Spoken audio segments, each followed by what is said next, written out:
Okay, तो देखेंगे आज हम आपको ग्रामर पढ़ाने से पहले थोड़ा सा आपको टेंस के बारे में नॉलेज देना चाहेंगे।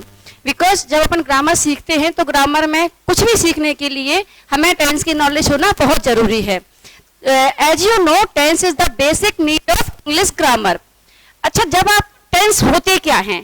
टेंस का मतलब होता है काल, समय। मतलब जब भी हम कोई बात या कोई काम करते हैं तो एक निश्चित समय में या अपना टाइम बताते हैं कि हमने कब काम किया या हम कर रहे हैं या हम कर चुके हैं। तो इन सारी बातों को बताने के लिए हमें टेंस की आवश्यकता जरूरत पड़ती है। तो ऐसे ही जैसे हिंदी में होता है कि आपको पहले आपने कोई काम पहले किया, यानी कि आपने पास्ट में किया, इसको कहते हैं भूतकाल में किया। और जो आप अभी कर रहे हो वो होता है आपका प्रेजेंट में, इट मीन्स वर्तमान में। और जो आप आगे करने वाले हो उसको कहते हैं भविष्यकाल। तो इन द सेम वे, उसी तरीके से आपका इंग्लिश में भी होता है। तो यहाँ आपने लिखा है टेंस। टेंस का मतलब होता है काल या समय। इट मीन्स जो भी आप बात करते हो, जो भी आप काम करते हो, वो एक किस समय में करते हो।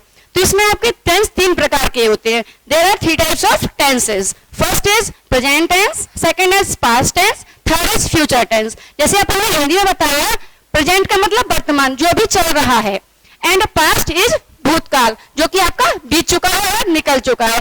Third is future tense, it means भविष्यकाल, जो आपका आने वाला है। अब हम इनको अलग अलग पढ़ेंगे, समझेंगे। तो इनके सबके चार चार पार्ट्स होते हैं। तो फर्स्ट आपका जैसे प्रेजेंट टेंस है, तो इसके भी चार टाइप्स होते हैं।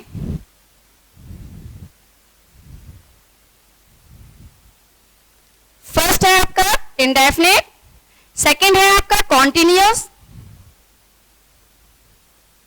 थर्ड है आपका perfect, and fourth is perfect continuous. अब इनका चारों को अपन पढ़ेंगे। इंडेफिनिट, इंडेफिनिट का मतलब क्या होता है? जो डेफिनिट नहीं है, यानी कि जो निश्चित नहीं है, उसका मतलब इंडेफिनिट। यानी कि कोई काम करते तो हो, लेकिन आपने कब किया ये आपको पता नहीं है, कब आप करते हो। जैसे आपने कहा मैं पढ़ता हूं, अब आप पढ़ते तो हो लेकिन पढ़ कर रहे हो सुबह को, शाम को, या पढ़ रहे हो या पढ़ चुके हो, ये आपको नहीं पता। तो इसमें आपका इंडेफिनिट है, यानी कि ये अनिश्चित है। इसलिए इसमें आपका आता है प्रेजेंट इंडेफिनिट में कि आप काम करते तो हो लेकिन पता नहीं है कब करते हो। तो इसकी पहचान होती है ता है, ती है एंड ते है इन हिंदी। जैसे हिंदी में हम कोई वाक्य बोलते हैं, कोई सेंटेंस बोलते हैं, तो लास्ट में आएगा, जैसे आपने कहा पढ़ता है, तो लास्ट में क्या है? ता है। तो ये आप पहचान जाओगे ये प्रेजेंट इंडेफिनिट से है। और प्रेजेंट की पहचान आपकी है, लास्ट में होगा है, हो या हूं। इट मीन्स आपकी प्रेजेंट की बात हो रही है। अब आते हैं कॉन्टिन्यूअस पे। तो कॉन्टिन्यूअस में ये होता है कोई काम आप शुरू करके उसको अभी आप कर रहे हो, यानी कि अभी वो जारी है। तो इसकी पहचान होती है रहा है, रही है एंड रहे हैं। इट मीन्स कोई काम अभी आप कर रहे हो। ऐसे ही थर्ड आपका है परफेक्ट। परफेक्ट मतलब होता है कोई काम अभी अभी जस्ट आपने खत्म किया है, फिनिश किया है, यानी कि आप उसको कंप्लीट कर चुके हो। तो क्या पहचान हो जाएगी इसकी? चुका है, चुकी है एंड चुके हैं। और इसमें एक पहचान और भी होती है, जब अपन कोई वर्ड चुका चुकी बोलेंगे तो वो तो हो ही जाएगा, लेकिन अभी कभी अपना बोलते हैं लास्ट में बड़ा की मात्रा, बड़ी की मात्रा है आता है साथ में। जैसे हमने कहा हमने कोई काम कर लिया है, तो लिया है यानी कि आपका है हो जाएगा बड़ा का डंडा है या बड़े की मात्रा है। तो ये भी आपका ये प्रेजेंट परफेक्ट की पहचान में आता है। ऐसे लास्ट आपका है परफेक्ट कॉन्टिन्यूअस, यानी कि इसका ये होता है, जैसे अपन ने एक परफेक्ट में कहा चुका है, चुकी है, इसमें होता है कोई काम आप कर रहे हो, सेम कंटिन्यूअस की तरह है, लेकिन कर रहे हो कब से कर रहे हो। तो इसमें आपको एक टाइम बताया जाता है कि आप कब से कर रहे हो, 2 घंटे से, 1 घंटे से, 5 मिनट से, मंडे से, मतलब कुछ भी आपका इसमें टाइम बताया जाएगा कि आप कब से कर रहे हो। तो इसकी पहचान हो जाएगी से रहा है, से रही है एंड से रहे हैं। तो इसमें आपको टाइम की पहचान होगी कि आप कब से कौन सा काम कर रहे हो। अब ये अपन को पहले तो पहचान जरूरी है, चाहे हिंदी में हो या इंग्लिश में हो। अगर आपको पहचान नहीं होगी तो आप इनको बना ही नहीं पाओगे। तो पहले आपको पहचान होगी तब आप उसको बना हो पाओगे। इसके बाद सेम थिंग, यही आपका पैटर्न पास्ट में भी जाता है। डिफरेंस सिर्फ इतना सा है, इंडेफिनिट भी उसमें बनेंगे, कॉन्टिन्यूअस भी बनेंगे, परफेक्ट भी बनेगा, परफेक्ट कॉन्टिन्यूअस भी बनेंगे। बस इसकी पहचान इतनी होती है कि इसमें आपका यहाँ पर था, थी एंड थे आ जाएगा। तो जहां जहां इसमें अपन ने है लगाया है वहां वहां आपका था आ जाएगा, जैसे ता था, ती थी, ते थे। या इसमें एक पहचान होती है कि लास्ट में बड़ा आकर डंडा या बड़ी की मात्रा से होती है, तो ये आपके पास्ट इंडेफिनिट की पहचान होती है। तो इसमें आपका सेम है, यहाँ अपन लिखेंगे तो है की जगह था आएगा, इसमें भी है की जगह था आएगा, यहाँ भी सेम है, यहाँ भी सेम है कि सब में आपके है की जगह था यूज होगा, तो आपका हो जाएगा पास्ट के सारे पार्ट यही रहेंगे, लेकिन बस यह की जगह था हो जाएगा। नेक्स्ट है अपना फ्यूचर। फ्यूचर में आपकी पहचान होती है गा, गी, गे। ऐसा होता है अपने और अपना सारा सेंटेंस हमने आपको से पहले बताया है कि प्रेजेंट के भी 4 होते हैं, पास्ट के भी 4 बनते हैं, फ्यूचर के भी 4 बनते हैं।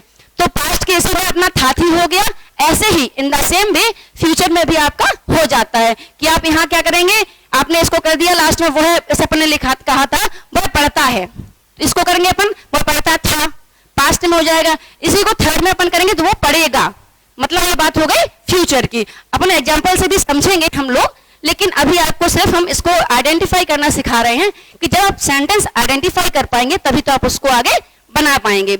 अब ये अपना आपको क्लियर हो गया होगा। इसके बाद अपन लेते हैं, ये पहचान हो गई है, अब आपको क्या होता है sentences.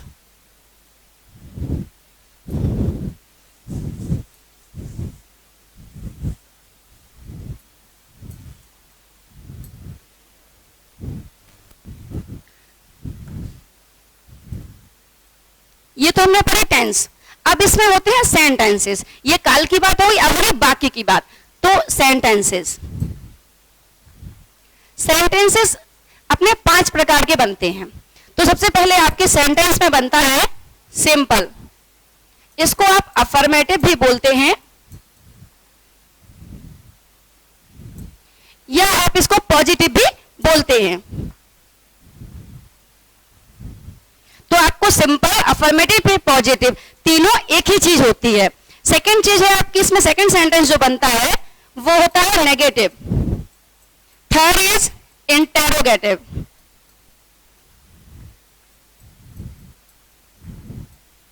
And fourth is interrogative plus negative, and fifth is WH words. WH word सब जानते होंगे, लगभग आपके 9 WH वर्ड्स होते हैं जो कि आप लोगों को पता है। तो ये आपके सेंटेंसेस हो गए, simple, negative, interrogative, interrogative plus negative and WH words. तो ये पांचों बनते हैं और ये सब टेंस में बनते हैं, चाहे वो प्रेजेंट हो, पास्ट हो, फ्यूचर हो, ये सारे आपके इसमें बनते हैं।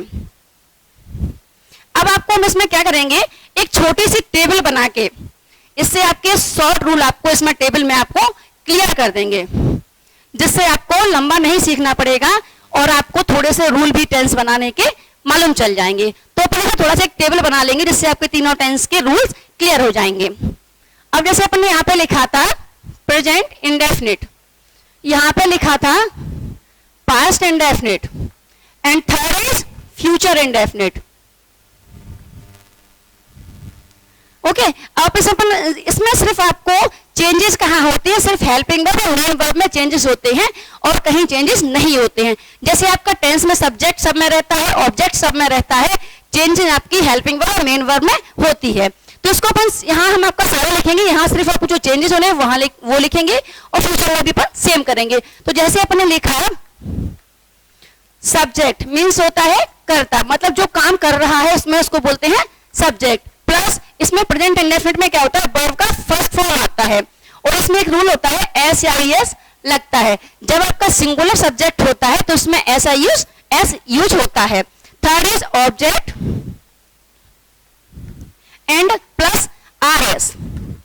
आरएस का मतलब होता है रेस्ट ऑफ दी सेंटेंसेस, जो लास्ट में सेंटेंस में बचता है या जो वाक्य में बच जाता है उसको बोलते हैं आरएस, या इसको आप अदर वर्ड्स भी बोल सकते हैं। ऐसे ही आपका सेम है, ऐसा प्रेजेंट पास्ट इंडेफिनिट में तो आपका चेंजेस हमने बताया है कि सिर्फ वर्ब में और हेल्पिंग वर्ब में होता है। तो सब्जेक्ट सेम रहेगा, ऑब्जेक्ट रहेगा, सिर्फ आपका वर्ब में चेंज होगा। तो इसमें पास्ट में वर्ब की सेकंड फॉर्म यूज होता है। थर्ड इसमें आपका हेल्पिंग वर्ब होता है विल और सेल। प्लस वर्ब का इसमें फर्स्ट फॉर्म यूज होता है। तो सारा आपका वो ये, इसलिए हम बार बार सब नहीं लिखेंगे, सिर्फ आपको समझाने के लिए यहाँ पूरा लिख चुके हैं। यहाँ सिर्फ ये चेंज होना है, यहाँ सिर्फ ये चेंज होना है। अब ये अपना कौन सा हो गया, सिंपल का, सिंपल का। अब नेगेटिव में क्या करते हैं, इसमें हेल्पिंग वर्ब यूज होती है। तो नेगेटिव के लिए आपको यहाँ सब्जेक्ट, इसकी हेल्पिंग वर्ब होती है डू या डज प्लस नॉट। और जब इसमें डू डज का यूज करते हैं तो हम आपके वर्ब में से एस आई एस रिमूव कर देते हैं। तो प्लस आपका आ जाएगा वर्ब का first form plus object plus R S, ये हो जाएगा आपका नेगेटिव का। इसके बाद इसमें अपन क्या करेंगे, यहां पर सिर्फ हेल्पिंग वर्ब और मेन वर्ब। तो जब इसकी हेल्पिंग वर्ब होती है डू या डज, इसकी हेल्पिंग वर्ब होती है डिड, तो इसमें आ जाएगा did plus not plus verb का फर्स्ट फॉर्म। जैसे आपने इसमें एस आई एस हटाया, ऐसे ही आप इसमें आपका वर्ब का फर्स्ट फॉर्म आ गया। इसमें भी जब डिड नॉट लगाते हैं तो वर्ब का फर्स्ट फॉर्म यूज होता है। इसमें आपका वही रहेगा, विल सेल के बाद आपका नॉट यूज हो जाएगा और वही रहेगा। क्लियर हो गया। अब इसी में अपन इंटरोगेटिव एक के हम आपको सारे बता देंगे, इसमें नेगेटिव इंटरोगेटिव सब बताएंगे। इसके बाद जो अपन आगे पढ़ेंगे तो उसमें आपका हम एक ही बताएंगे और सारे आप सेल्फ करेंगे। तो आपका इंटरोगेटिव इसमें है। इंटरोगेटिव में क्या होता है, सबसे पहले जो भी हेल्पिंग वर्ब होती है वो आगे आ जाती है। तो हेल्पिंग वर्ब आपकी क्या है, डू या does plus subject plus main verb plus object plus R S, और इसमें एक चीज नहीं छोड़ना है, प्लस क्वेश्चन मार्क। अगर आपका क्वेश्चन मार्क छूटता है तो सेंटेंस आपका कंप्लीट नहीं होता, रॉन्ग हो जाता है। बिकॉज इंटरोगेटिव मीन्स होता है प्रश्नवाचक। जब आप क्वेश्चन करोगे, प्रश्न पूछोगे तो क्वेश्चन मार्क तो होना चाहिए। ऐसे ही आप इसमें भी डिड को आगे करोगे प्लस सब्जेक्ट वर्ब का फर्स्ट फॉर्म, सेम पैटर्न इसमें है। आप इसमें विल या सेल को आगे करोगे प्लस सब्जेक्ट प्लस वर्ब का फर्स्ट फॉर्म। ऐसे ही सेम आपके इंटरोगेटिव प्लस नेगेटिव में आप यहाँ सब्जेक्ट के बाद नॉट यूज कर दोगे और यहाँ आप डिड के सब्जेक्ट के बाद नॉट यूज कर दोगे, तो आपको ये आगे क्लियर हो जाएगा। ये अपना हो गया। अब शॉर्ट में थोड़ा सा आपको फिनिश कर देते हैं इसको हम, जिससे आपके सारे टेंस के क्लियर हो जाएंगे। तो आपको बार बार उसको रूल को नहीं देखना पड़ेगा। अब देखिए अपन इसमें इंडेफिनिट कर लिया, इसमें अपन करेंगे कॉन्टिन्यूअस, इसमें भी और यहां भी। तो आपको सिर्फ हम हेल्पिंग वर्ब और वर्ब बताएंगे जो कि चेंज होनी है, सारा आप खुद करेंगे। अब तो जैसे आपके इसमें था subject plus is am are plus verb की फर्स्ट फॉर्म प्लस इसमें आईएनजी लगता है। तो चेंजेस कहां हो गए, हेल्पिंग वर्ब में और मेन वर्ब में, plus object plus R S. अब यहां पर सिर्फ आपका वॉज वर्ब चेंज हो जाएगा और यहां पर इसमें आता है विल वी और शैल वी, और सारा आपका पैटर्न सेम है। तो यहाँ आपका क्या चेंज होगा, हेल्पिंग वर्ब, मेन वर्ब में आईएनजी आ गया, यहाँ वॉज वर्ब आएगा, यहाँ विल बी और शैल बी आएगा, बकाया वर्ब आपकी सेम वही रहेगी। इसके बाद आपको आता है प्रेजेंट परफेक्ट। प्रेजेंट परफेक्ट में भी आपका यही रहता है, सब्जेक्ट, इसकी हेल्पिंग वर्ब चेंज होगी और मेन वर्ब, इसमें हैज हैव आता है, वर्ब की थर्ड फॉर्म आता है ऑब्जेक्ट प्लस आर एस। यहां पर आपका पास्ट परफेक्ट में सिर्फ आपका हैड, और यहां फ्यूचर परफेक्ट में विल हैव या शैल हैव। ऐसे ही आपका लास्ट वाला है प्रेजेंट परफेक्ट कॉन्टिन्यूअस, यहां है आपका पास्ट परफेक्ट कॉन्टिन्यूअस, इसमें है फ्यूचर परफेक्ट कॉन्टिन्यूअस। अब इनकी आपको पहचान पहले ही बता चुके हैं, अब यहाँ अपन सिर्फ रूल सीख रहे हैं, एग्जाम्पल्स आपको नहीं बता रहे हैं, एग्जाम्पल आपको सारे बाद में क्लियर करवाएंगे। तो इसका आपका क्या होता है, सब्जेक्ट प्लस हैज या have plus been plus verb का first form plus ING plus object plus R S plus, इसमें टाइम के लिए सिंस या फॉर का यूज करते हैं, सिंस या फॉर प्लस टाइम सेम है। इसमें बस यहां क्या हो जाएगा, हैड बीन, और यहां हो जाएगा have be, will have been और शैल हैव बीन।